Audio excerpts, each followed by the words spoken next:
Alrighty. Banned and restricted announcement, February 9th, 2026. I am actually very excited. I have actually spoiled myself of two cards, but everything else is going to be brand new to me. So this is going to be a live reaction at the same time. So I am very excited about this ban announcement. And we have been waiting for this ban announcement for the longest time. Last ban announcement, they've actually stated that they're going to change a lot with the historic. Look at the format's identity and whatnot. So this is going to be basically their answer to what they said last time. So I hope historic undergoes a lot of changes today. So let's actually look at alchemy first, because the alchemy nerf does have some implications. And I believe, looking at this list, the only card that got nerfed here that matters for historic is this card, Val. I am actually very, very happy that they actually hit Val this time. This is insanely huge because I consider this card to be tier 1. I'm actually very surprised they were able to see this because this ban is actually quite fast. Val is relatively new card, so I'm actually quite happy with this. And they even got the list right where it was actually kind of popular. People are using either the Breakout or the Collected Company in this slot, and then they played Green Sun Zenith. So I'm actually very, very happy with this change. We have Val nerf from a 2-mana card into 4-mana card. That is quite huge in my opinion because like Green Sun Zenith is hard to cast. I do wonder if it's still playable though because the deck plays a lot of Bram cards. We'll see if it's actually still playable. This also loses the potential of playing it on the Loris shell as well. So it's become much weaker, right? Yeah, I mean, this is a good change. I don't know if I want to look at, just kind of scrolling down a bit here. I don't think I see anything that I want to talk about here that's relevant to the format. So yeah, that's actually all the changes that the alchemy is going to provide for us. So let's actually look at historic bans. The first card, I know what it is, but I don't know anything else. Boom. Unbelievable. There's so many bans. So Eldrazi has been kind of plaguing the format a while now. A couple of Discord folks, when the Eldrazi Temple was coming to historic, we were all saying that historic is doomed, blah, blah, blah. Because even before the Eldrazi Temple, Eldrazi was tier 1 alongside with Sorin decks. There were even a couple of pro players winning the Eldrazi Championship qualifier through playing Eldrazi's in historic, which is kind of telling how broken Eldrazi was. And they had the audacity to add the Eldrazi Temple without pre-banning it, which was kind of crazy. So yeah, Eldrazi Temple is banned. Obviously, even with just this nerf, with just this ban, the Eldrazi is going to be perfectly playable, by the way. Like, it'll lose to really, really fast decks, which is still a thing in current historic, but because of the, Eldrazi Temple plus Ugin's Lab, and with Kozilek's Command, things like that, it was still possible to beat an aggro deck, especially just ramping really, really fast into, the 7-mana Eldrazi with the First Strike lifelink. Like, it was entirely possible. Which actually made the matchup a little bit more even than it should be. So the Eldrazi Temple getting banned is actually insanely huge. But if it's just the Eldrazi Temple, we would still see the Eldrazi at top. So we'll see. Like I said, I don't know. My eyes are literally glued. You guys might have seen it, but my eyes are glued to the top. Like I am trying very, very hard to not spoil myself. Like, I'm literally removing words from my brain. So we'll see. I see an A. Ajani. Oh my god. I am speechless. This is a mythic wild card. If you guys haven't crafted Ajani already, what are you guys doing? Ajani. This is absolutely huge, by the way. Unbelievably huge. So, not only did they nerf Val, but they also banned the adjacent premier Loris aggro deck, which is the Energy. I'm kind of happy that I don't need to see a Goblin Bombardment in this format anymore. It kind of made like one toughness creatures disappear from the format, Dahlia and stuff like that. This was the premier, Goblin Bombardment deck that a lot of people played. And I kind of felt that recently when I played the Elves. I met a lot of Goblin Bombardment decks. I couldn't play out my one toughness creatures, things like that. And it was really, really rough. So I really like this a lot. If an Ajani with also the Pride and Guide of Soul is timeless and legacy playable, the card is absolutely broken. So moving on, we got two very important bans already. You're telling me there's more. This is absolutely insane. So, boom. Crop rotation. Crop rotation, huh? This is actually pretty interesting. Okay, whoever is handling this ban list is kind of based. I kind of like this, actually. So the crop rotation is banned.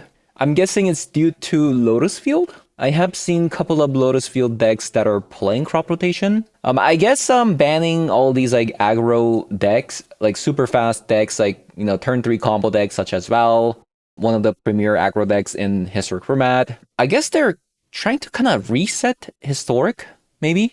But this is actually a pretty nice ban, in my opinion. Crop rotation, kind of unexpected, but it's a welcome one. Obviously, Lotus Field combo deck is still going to be a thing. Even with the crop rotation ban, they can just play other, 1-mana artifact tutor spell for the land here. So I don't think the Lotus Field list is going anywhere, even without the crop rotation. And yeah, let's move on to the next card. How are there more bans? Like, I don't understand. Boom. Oh my god. Okay, this is actually crazy. The Scholar of the Lost Trove is banned. Are they watching my channel? So I released a video yesterday with the newest card, the Aquatic Subtlety with the Scholar of the Lost Trove and with the Hidetsugu. I'm gonna say that they banned the Scholar of the Lost Trove not because they watch my channel, but they probably banned this card because of the old Evidence Reanimate deck that is very popular in Historic format. So yeah, even without the Scholar, would the Aquatic Subtlety deck still work? I guess it wouldn't, right? Because you'd have to keep putting the Scholar onto the battlefield to cast the card in the graveyard multiple times. Yeah, I guess the deck won't work, which is a bit disappointing since I released a video yesterday, but, like I said, that deck was using a formula, the combo formula that the Evidence Reanimator was using. So not much you can do about that. And next one we got, boom. What? Okay, I don't know about this. Magus of the Moon is unbanned in Historic. So I am guessing all the cards below are unbans. Alright, let's actually talk about the Eldrazi first.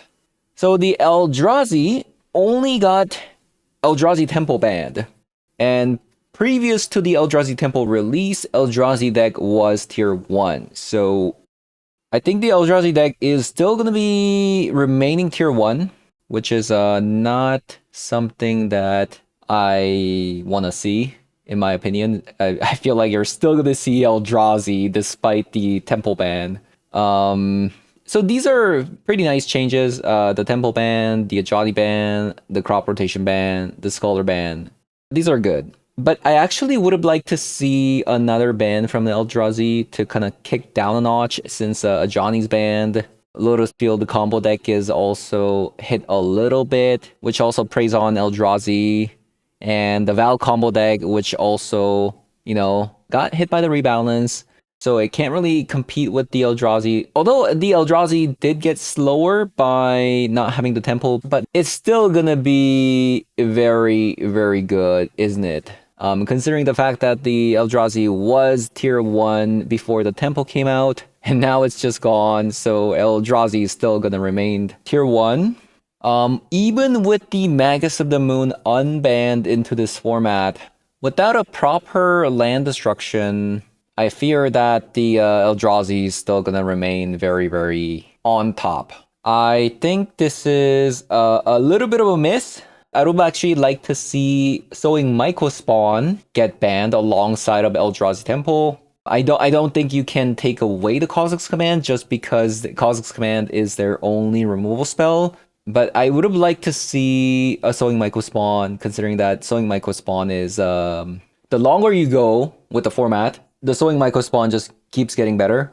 So yeah, I think the Eldrazi is going to just play some dismembers in the sideboard, and it'll be completely okay versus a Magus of the Moon, especially considering that Eldrazi plays like mana rocks and stuff like that to get around Magus. So yeah, that's a bit unfortunate that the Eldrazi is still gonna be on top. But let's talk about the Magus here. Unbanned in Historic, huh? This unban might actually force Historic to just completely undergo the mana base change. Because Historic is a very greedy format in terms of mana base. People are playing Mana Confluence, starting town, all in one deck, like 8 copies of, of those lands. Like, it's kind of crazy. So potentially Magus of the Moon being unbanned is a positive thing to kind of heal the format a little bit. Although this does mean that in a format without any fetch lands, it can become a little bit degenerate if this deck becomes really, really good. I think what Historic will see is potentially people playing more Prismatic Vistas, potentially like even more fetch lands. So we'll see about that. Yeah, this is definitely an interesting one for sure. All right, next up, we got, boom, Harbinger of the Seas unbanned as well. Huh, this is actually very interesting. So they just don't care about these kind of effects anymore. Are we gonna see like a Spreading Seas unban as well? Huh, this actually might make Merfolk a thing in Historic. I'm actually kind of excited. I think this one is a little bit meaner than a Magus of the Moon in my opinion, because this is a Merfolk that people can play. Oh my god, this is actually a wizard that the wizard decks can play. Interesting. Yeah, the Harbinger unban is actually very interesting because unlike the Magus, the Harbinger of the Seas can kind of go into a lot of different decks. Splashing red isn't the most ideal thing for, potentially powering up the deck, but splashing blue is, in my opinion, because of things like Ponder and stuff like that. Yeah, Harbinger of the Seas, this might actually completely change how the Historic mana base works. Magus of the Moon plus a Harbinger of the Seas. A lot of Prismatic Vistas probably going to come out in the future. But even with that, the Harbinger and the Magus still might get people, even if you are playing, some basics plus a Prismatic Vista. 4 copies of Prismatic Vista is just not going to be enough, in my opinion. It actually might make some of the basic cycling creatures a little bit more viable. So yeah, this is going to be pretty huge as well. And next up, we got, boom, Force of Vigor. So they're giving a little bit more free interaction spells, such as Force of Vigor. I don't think I don't see a Blood Moon, like, unless there's like a Blood Moon here, which I don't think there is because this isn't alphabetical, and we've already seen Magus of the Moon plus a Harbinger of Seas, and they happen to be together, and I don't see Blood Moon, so I don't really know what the Force of Vigor is for, but it's a welcome one. I just think having more interactions in the format is good. So this is a good one. Next up, we got, boom. What? Is Historic the best format? Like, what? Hold on a second. Okay, I actually might be full Historic converted now. I've been saying Timeless is the best format, but holy, this is sign me up, Merfolk, Force of Negation, Harbinger of Seas, sign me up. This is crazy. Force of Negation unbanned. Wow. So what deck would be playing this? So Historic, unlike Timeless, it has more creatures, but creatures did get banned a lot here. We have a Val banned, Ajani banned. We got 2 creature decks banned, and they're releasing Force of Negation, which is good against non-creature decks. Eldrazi is also very creature oriented, so yeah, I'm not really sure about the Force of Negation. It's there, it's making me excited, but I can't see a deck at the moment that would want to play this. Like for example, in Historic, we don't even have like a Jeskai control deck playing things like counter spells in the main deck. That's how bad counter spells are.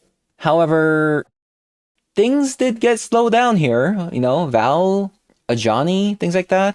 So maybe this actually would make aura decks a little bit worse by having things like protection spells. Like if you know, fatal push into Force of Negation on opponent's turn. You know, that's a thing you can do.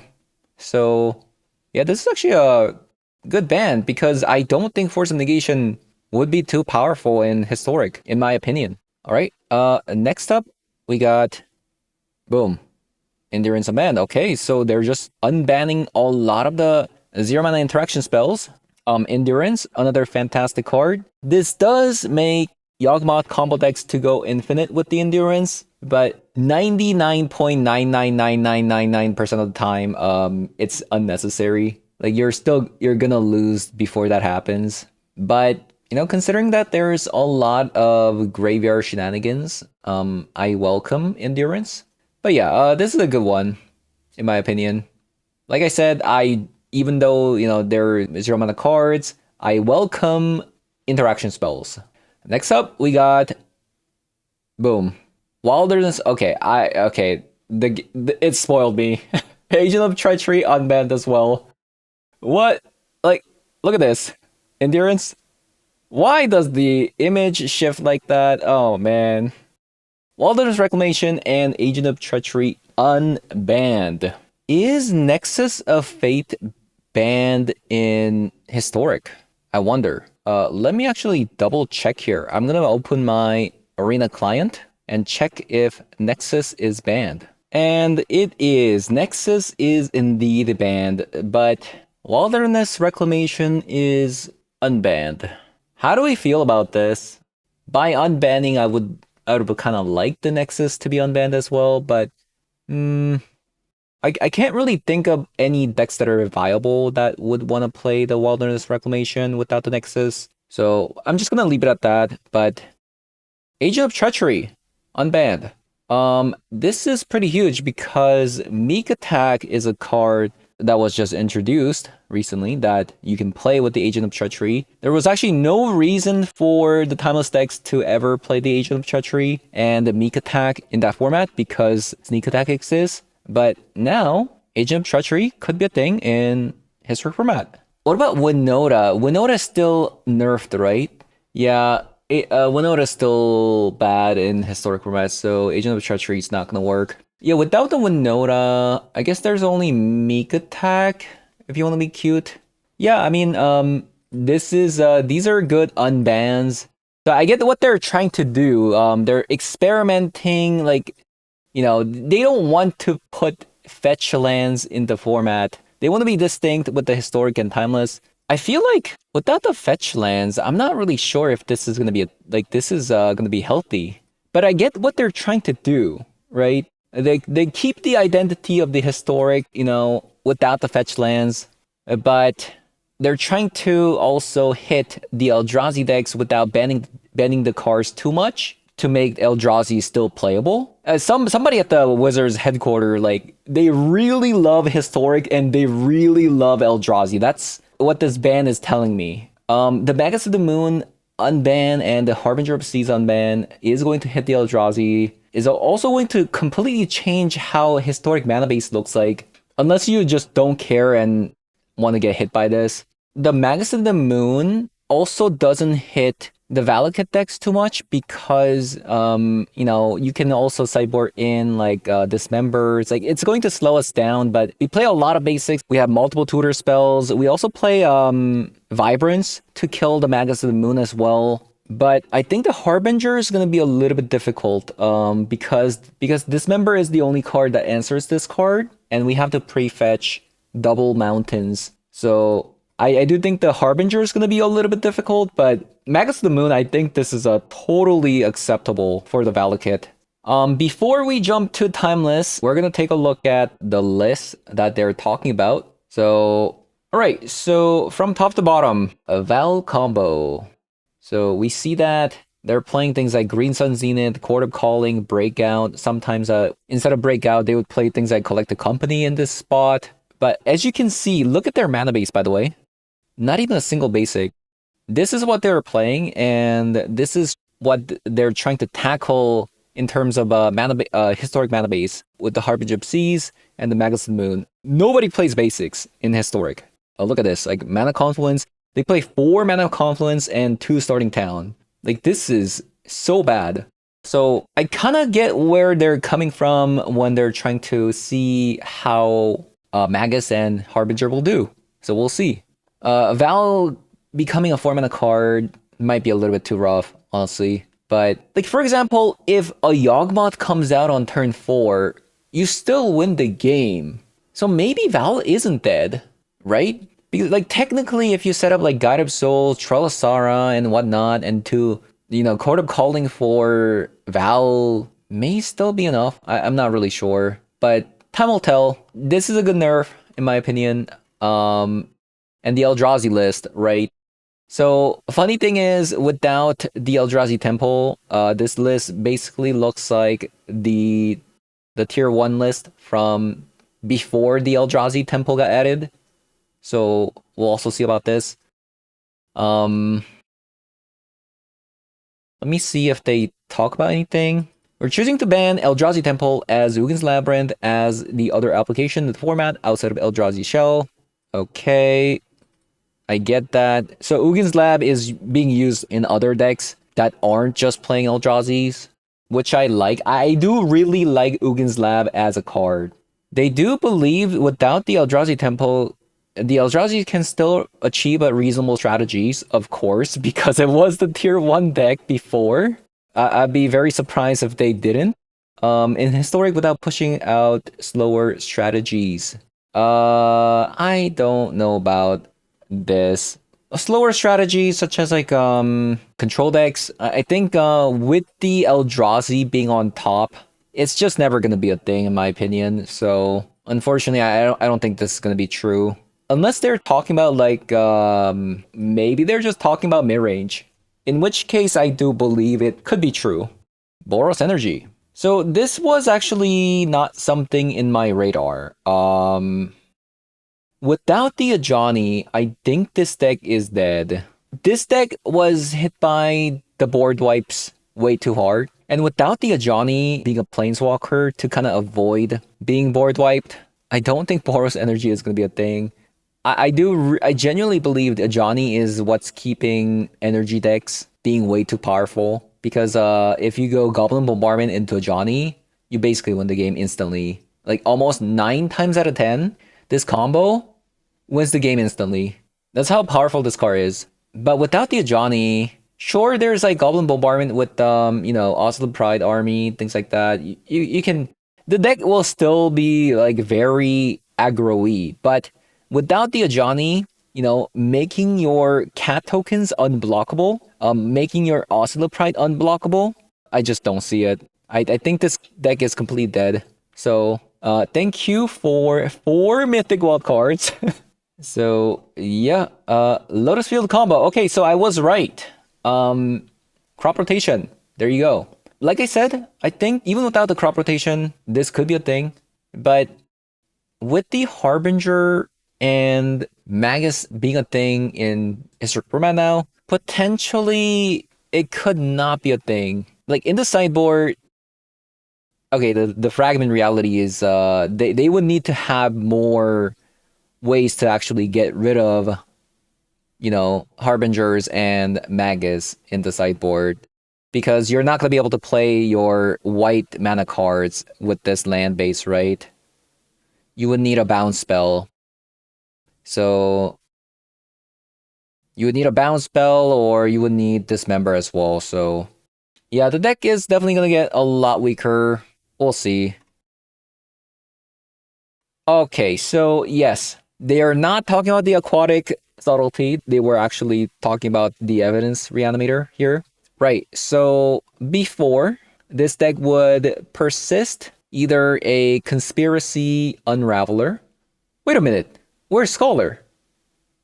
Hello, creature? Wait, why is it hiding in the other section?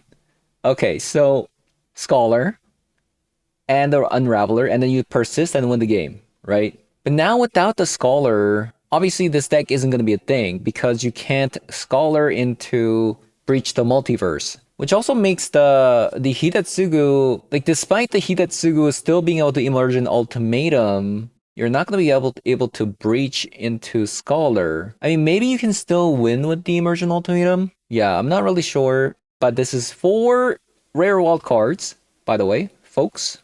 Awesome. Yeah, I honestly, this was not in my radar in the slightest. So, I apologize if anybody crafted the Aquatic Subtlety deck that you saw yesterday. But there still might be a thing that you can do with that deck. Even without a Scholar, because like I said, if you immerse an ultimatum into 3 cards, like surely there's a win, right? But it's definitely not going to be as consistent because the Hidetsugu had immersion ultimatum to hit and a breach, so it might be not as consistent. All right, so here they're kind of talking about their reasoning for the unbans. Here it says, one of the key pain points about the Eldrazi dominance was the lack of options to turn to against its powerful non-basic lands. Modern, for example, has historically relied on the catch-all land hate effects such as Blood Moon that are unavailable in Historic. We believe that Magus of the Moon and Harbinger of Seas offer the right amount of interactivity against current future decks while inflicting minimum damages to the more casual Historic scene, which is absolutely wild, by the way. This is a crazy take. I mean, maybe I just don't know about the casual scene. Yeah, maybe I just don't know about the casual Historic scene. Like, are they talking about mono-white life gain decks? Like, I would consider these kind of decks to be casual, by the way. This is completely casual because this is a best of 1 combo deck. I mean, obviously, this is going to hit the Historic land base like a truck. Like, so this doesn't work. This doesn't work. Even Boros Energy, like if a Harbinger comes down, it's over. Simic Eldrazi as well. A Val combo deck. So I would assume like Platinum, Diamond to be like, you know, even percentage Mythic, like to be like very casual in my opinion. I don't think ranked is very serious in Arena unless like you're trying to break top 250 in my opinion. But maybe my view is a little bit skewed. But yeah, the Magus of the Moon, Harbinger of Seas, this is going to hit the Historic mana base like a truck. It's gonna take a full revision of maybe potentially. We might even see a return of Fabled Passage. We might actually see Fabled Passage, tons of basics, Prismatic Vista in Historic. That is if these cards become really popular. So we'll see. And here they're kind of talking about the Wilderness Reclamation ban and the Agent of Treacheries. They're basically saying that because of Nota doesn't exist, Agent of Treachery is fine.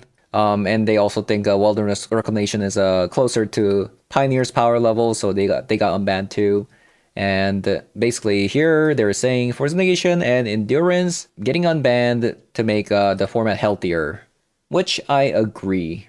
So yeah, that was a really long Historic section. I actually really liked some of the things that they did. Some a little bit unsure, like the Harbinger of Season, Magus the Boon unbanned. I would actually like to see Eldrazi getting touched a little bit more instead of unbanning these, in my opinion. Like, for example, like a Sowing Mycospawn banned as well. I think that would have been actually wonderful. But here we are.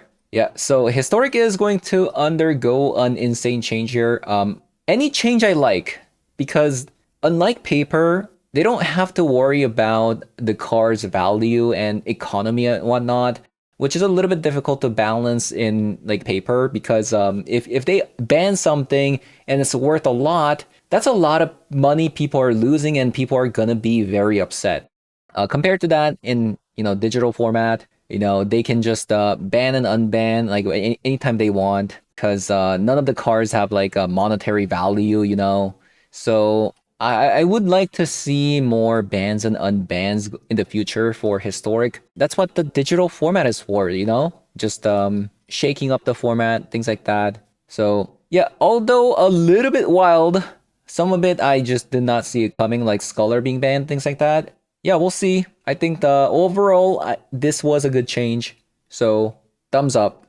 All right. So as for Timeless, this is the other ban that I saw as a spoiler. I saw Necropotence and Eldrazi Temple. So I'm not as excited here compared to the historic, where everything was basically brand new. So Necropotence restricted. This is absolutely huge in my opinion. I did say, I was talking to some of the folks in my Discord. Some people were almost at the edge. If something doesn't get touched in Timeless, they might be done with Timeless basically. And that's all thanks to the mono black list that people are playing. And I did reassure them, well, I tried to, that because of the recent Arena Championship and the amount of mono black there were in that tournament, there's a very good likelihood that something is going to get touched in Timeless format from the mono black list. And I predicted Necropotence and Grief, but it looks like they only touched Necropotence, which is actually pretty huge by itself, because this means that they have to rely a little bit more on the Necro Dominance, which is nowhere as good. The reason why the Necro Dominance is nowhere as good as Necropotence is obviously the fact that it doesn't play well with Reanimate. If you look at what it says here, if this ever comes down on the battlefield, your Reanimate becomes useless, because if a card or a token would be put into the graveyard from anywhere, exile it instead. The Necropotence, you only exile the card when it gets discarded to the graveyard. So where this is really powerful is if you have something like an Entomb into Reanimate, it'll still work through a Necropotence. But now it doesn't work, since you have to rely a little bit more on the Necrodominance. So I think this kind of kills it to play Entomb Reanimate, in my opinion, because you're just going to have way too many dead cards. Of course, Necropotence isn't like fully banned, it's restricted. So by a sure chance, like if you have a Necropotence, like you're going to have a better day.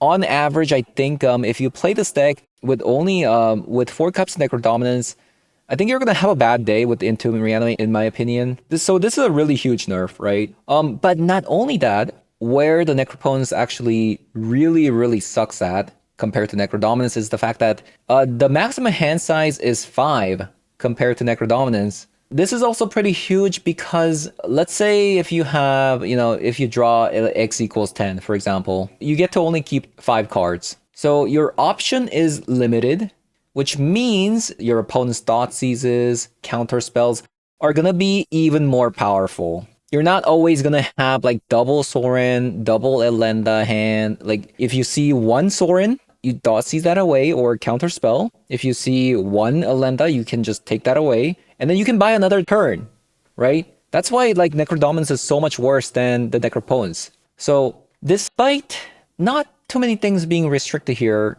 this particular deck I think is going to be a lot worse just by having the Necropotence being restricted.